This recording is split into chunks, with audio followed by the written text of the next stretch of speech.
Let's go over the ingredients that you'll need for my mom's delicious yeast rolls. 1/2 cup warm water, and we'll go over the temperature in just a second. You can use quick rise, rapid rise, or regular yeast, but you will need 1 tablespoon. This is 1/2 cup sugar, but we will only be using a tablespoon at this time. You'll need some pet milk, which some call it evaporated milk, or you can use whole milk, but staying true to the recipe of my mom's, she used pet milk. 1 large egg or 2 small eggs. 1/4 cup melted butter, a teaspoon of salt, and in this bowl is 5 cups of all-purpose flour. We may only need 3 cups. It depends on how our dough comes together. And a little butter to grease our baking pan. Happy Saturday, y'all. Did y'all see the ingredients? I laid them all out nicely, and I went slow. But I'm still going to leave the recipe in the description. I hope your Saturday's going well. It's been what? I'm thinking 4 days since I've seen you guys. We had Mo's birthday. I spent 2 days organizing closets, you know, that fall cleaning, and actually digging in my mom's box of treasures. A lot of our older friends here, y'all know about Mama's box of treasures. But before we get into this recipe, let me get these glasses on. I pulled out, because I'm pulling out for Thanksgiving. So that's what we're going to be doing throughout the month of November is prepping, finding a menu for Thanksgiving dinner here at the house. And I want to take you guys along, so it may be something that you want to taste test first and see if it's what you want to add to your Thanksgiving feast. But here is, and it's very tattered, my mom's hot rolls. Now, I have it written on a piece of paper because I don't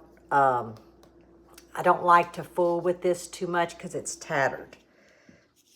Of course, it's candy season. So from the day before Thanksgiving, leading to the Christmas Eve, I make a sweet treat, and I save all year for this. Matter of fact, a good friend of mine many years ago, I used to get an early Christmas present in October, and it was the same tote, and she would fill it up with all these baking goods because she knew that every day she was going to get a sweet treat. But I do this to give to the seniors. My brother, he lives in senior housing, buddy's job. It's just my way of saying, hey, I'm thinking about you. Here's a sweet treat. But anyway, I want to show you how old my mom's fudge recipe is. I also have it written down. And if you can see, it's actually taped. Where over the years, she had to tape it. And then here is one that I make every year. But y'all, it's written in pencil on a piece of a grocery bag. And this was the cranberry salad by Aunt Margie. So I just thought I would share this with you guys. I don't know, there's something on here that says 14 pounds. I don't know. But I said, you know, I'm going to reserve some of these recipes and just show y'all where the fuel comes, especially this time of year. And it comes from my mom's box of treasures. Now, before we get into the recipe, I've got to share my Aunt Wanda's spice tea recipe. Now, I don't even know. I haven't made this probably, I ran across it 30 years, okay? But I ran across and I was like, oh my, do they still make these ingredients? But it was 2 cups of Tang. Tang was a a drink that was in a container. I don't know if they still make it, but it was 2 cups of Tang, 3/4 cup lemon-flavored Lipton tea, pre-sweetened, so I'm assuming that was instant tea. 3/4 cup lemon-flavored Lipton tea, pre-sweetened. Or maybe she just made it. I don't know, but I'm thinking it was instant. And it was 1/4 teaspoon ground clove, or whole, and 3/4 teaspoon cinnamon. Mix well, chill. Guys, if I can find this, just because the lemon-flavored Lipton tea, I'm thinking it's instant. I don't know. And if I can find the Tang, I'm actually going to make that for my grandkids. I'm just, I'm nostalgic the last couple of days. I'm pulling memories. But my mom's hot rolls is what's going to be the star of the show today. Now, I will be baking these off. Let me get this put up. This is a big box, but it also has this book of very old recipes that I don't like to handle too much. But these are going to be baked off today for y'all. But I'm also making a batch. This is a single batch to go into the freezer. When I get to that step, I'll share with you how I prep them for the freezer, flash freeze, and then they're ready to pull out the night before you want to serve them in the ice box, allowing them to thaw on the counter the day of, allowing them to rise 3 to 4 hours. Kind of like you would buy those dinner rolls in a bag. What are they? Rhodes, I think, is the brand. So it's going to be pretty much the same principle. But right now, we're going to make a single batch, get these going so we can bake them off and do a taste test. It's about quality control. But I'm sure there's one ingredient that was like, what? And I don't know why, but when I think of evaporated milk, I think of pet. Because a lot of these recipes, as if someone didn't know what pet milk was, 9 out of 10 will say pet milk, pet milk. Well, I've had to go in, and my mother-in-law helped me too. Let me show you guys. We've gone in and put them in index cards and specified pet milk is evaporated milk.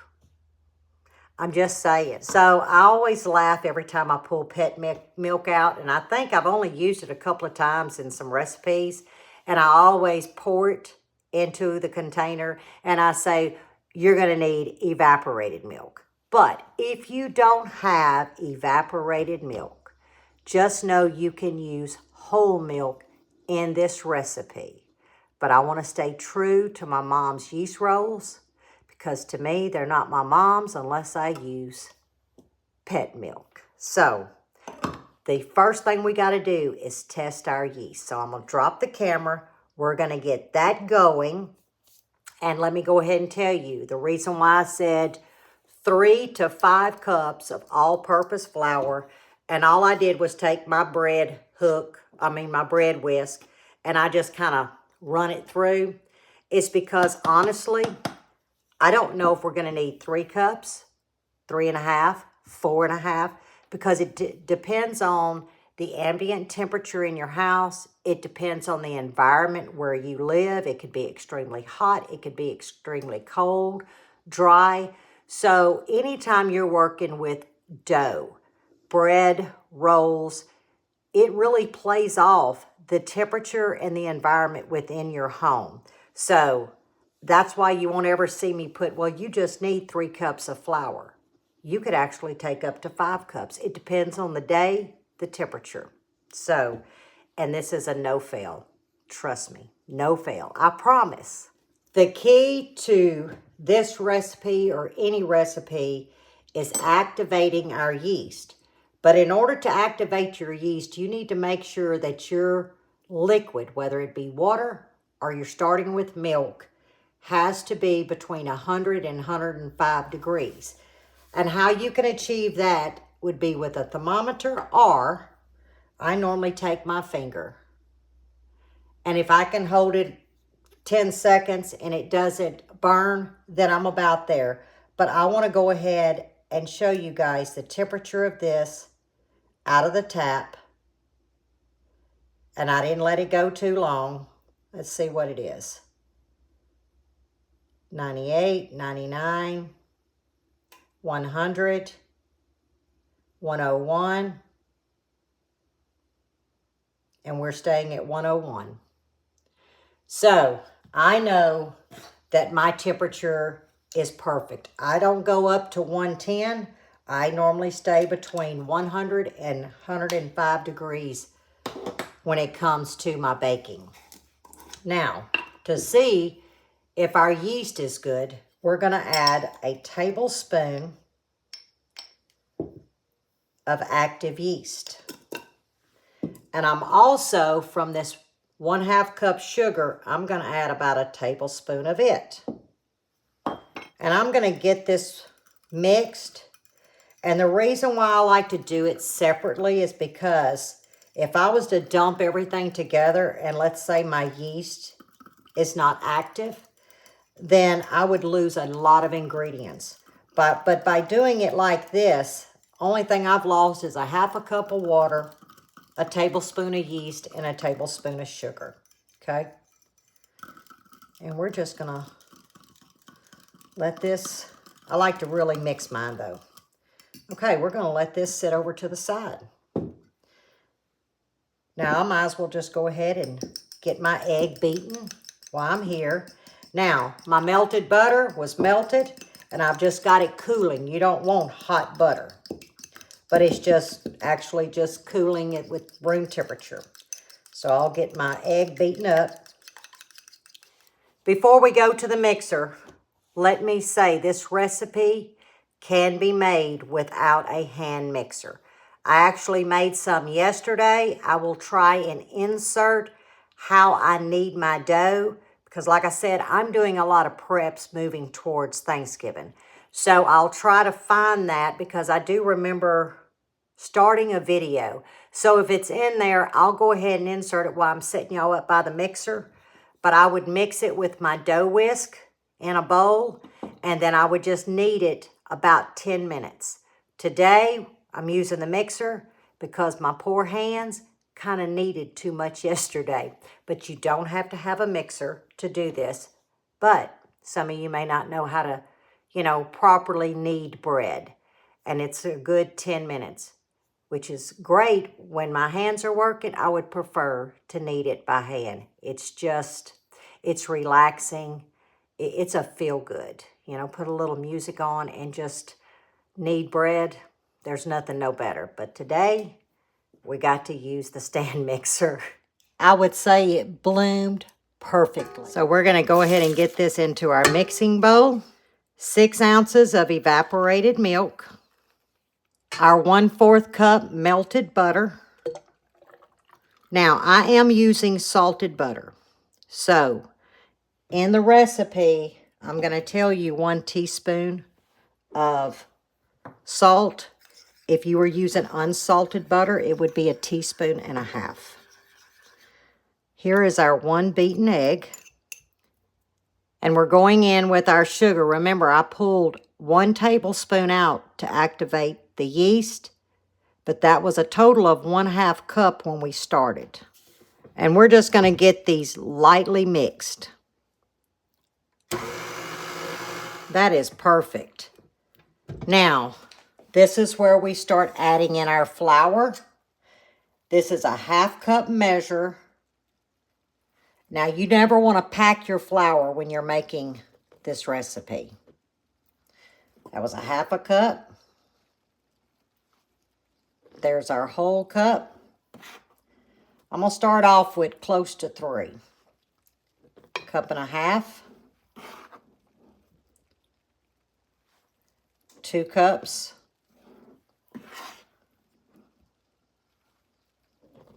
2.5. And this is when I'm going to add my salt. And you see I'm putting it to the top of my flour. Salt will actually flatten your yeast, as my mom would say, but it deactivates. So you never want that salt touching your yeast. That's why I always put it on top of my flour, and it will go ahead and incorporate. But we've got 2 1/4 cups of all-purpose flour. Going to a 1 for just a minute, and then we'll move to a number 2. Now, I want to show you something. I'm trying to take my time. I know that I've got a lot of wet dough sitting around the edge. So I know that 2 1/4 cups is definitely not enough flour. So if I go another 1/4, that will yield me 2.5 cups. This gives me my 3 cups. Now let's see where we're at. And I'm going to mix this starting with a number 1, moving to a number 2, and I'm going to let it mix a couple of minutes. Then I'll be able to see where our dough is, and that will determine when we move forward to let it mix about 8 minutes. Number 1 for just a minute, and move it to number 2. Okay, I let it go about 3 minutes, and I want to show you something. Even though it looks like it's wanting to clean the inside of the bowl, this is still sticky. In other words, see it on my finger? So we know that we've got to add some more flour. We were at 3 cups. I am going to actually add 1/4 cup at a time. Because if you add too much, you can't take it away. So let's see what 3 1/4 cups do. I am happy with this. It's not sticking to my finger. Can y'all see down in this bowl? It literally pulled off the hook, and it was done in 5 minutes. Now, this is not a knead, rise, roll, rise.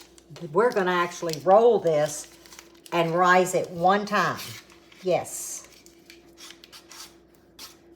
So I know it's probably different from traditional roll recipes, but this is how my mom did it, and it was always delicious. Now, you can spray your pan, but I'm going to do what she always did, and that was butter, and that's how I've always done it.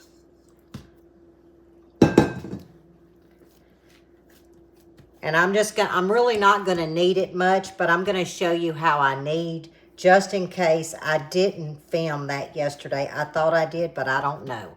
I like to pull my dough to me and push out, turn it, push out, turn it, bring it into me, push out, into me, push out. Guys, this is one beautiful, beautiful dough. Now, you don't have to overwork it. I'm just trying to show you how you could knead it and the look that you're going for if you're not using a stand mixer. Okay. I want you to see this beautiful dough. Can y'all see that? I don't know if the light's good or not. Oh, man. Let's see how it springs back to you. Now, this is where you could put it in a tube, use a dough cutter. Let me show you. I'm in a dough scraper. I am going to do like my mom used to do. She would find the middle. Boy, my poor hands. And she would literally pinch it off. It's a forgiving dough, guys. That's the best I could do with my hands. Then what she would do is she'd take that ball, she would find the center, and she would pinch it off, okay? Just like that. Okay? We have gone down in size. She would take that and pinch that off. And this is how my mom made her rolls. Okay, now we're here. This is where you can now just start, if you wanted to try to stay uniform. You can pinch this in half. And all you're doing is pinching it in half until you're getting to the size of the, and I like that size. Now see, that one's almost, it's too big. So if I want to stay with that size, that looks about, let's go half. And this is what I mean by forgiving. So let's say that we have our ball. I like to just take mine and pull from the outside in, making that ball, pull out, tuck in, and pinch. Just like that.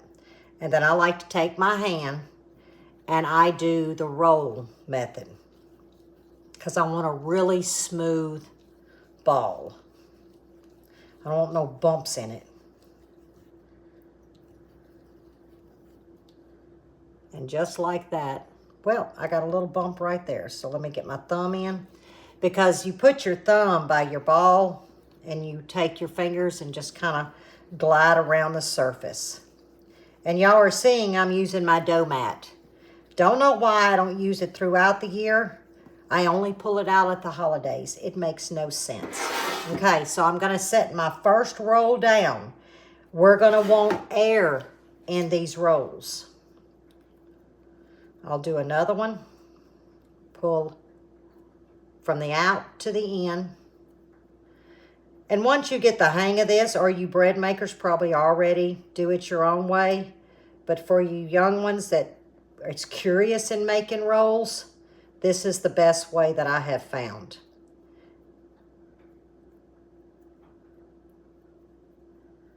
I mean, there's really no wrong in how you achieve your balls. You could, like I said, make it into a loaf, cut it, and it would be fine. But this is my mom's recipe, and I want to honor her by doing it all by hand and pinching the dough. Plus, you pretty much get uniform sizes. Now, you see there's a little gap. I might get 3 there. I might get 4. Okay, I'm going to mash this in half again. Just like that. So these are going to be kind of a large roll. But you could have taken this part and broke it in half and had smaller ones. So see, it really just depends on what your preference is. So I'm going to get all of these rolled up and we'll see how many we yield in the pan. And we'll get ready to rise these. Okay, y'all, I ended up with 15 in this pan. This is a little bitty baby. And I'm going to add this one to these 2 dough balls. Just so we don't lose any. I'd hate to throw dough away. So, there we go. Looks like a little face, doesn't it? And I'm just going to cover them, let them rise. I may have to pinch this one off, but this is going to go good with afternoon coffee. I'm going to cover my pans and allow them to rise 2 to 3 hours. And I'm going to set them on top of the stove where it's warm. Now, you can put it in your oven without the heat on and just the oven light. But these will do fine on top of the stove. So I'll see you 2 to 3 hours.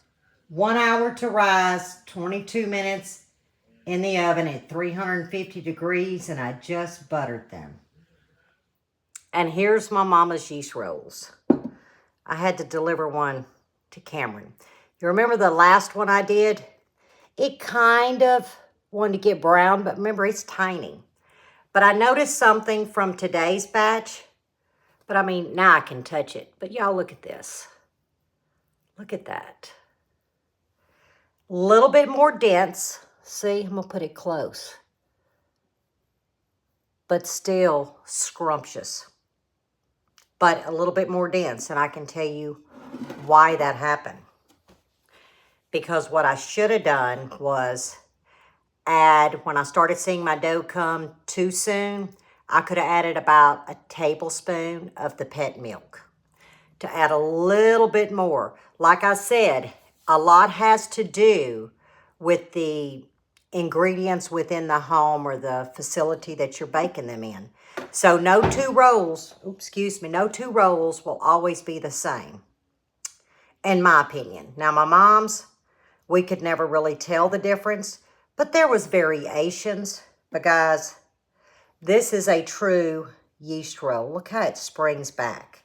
Now, I did leave mine more on the blonde side because there's no way we're going to eat 18 rolls. So I'm actually going to take these once they cool, put them into a baggie, and then we can always reheat. Throw it in a warmed oven, 5 minutes, heat the roll back up, and we're good to go. But these flash freeze, and I wanted to talk to y'all about that yesterday, and I'll try, because I got to do another batch too. I would get them all the way to the rolling state. Put them on a lined cookie sheet, silicone mat, parchment paper, flash freeze about 2 hours.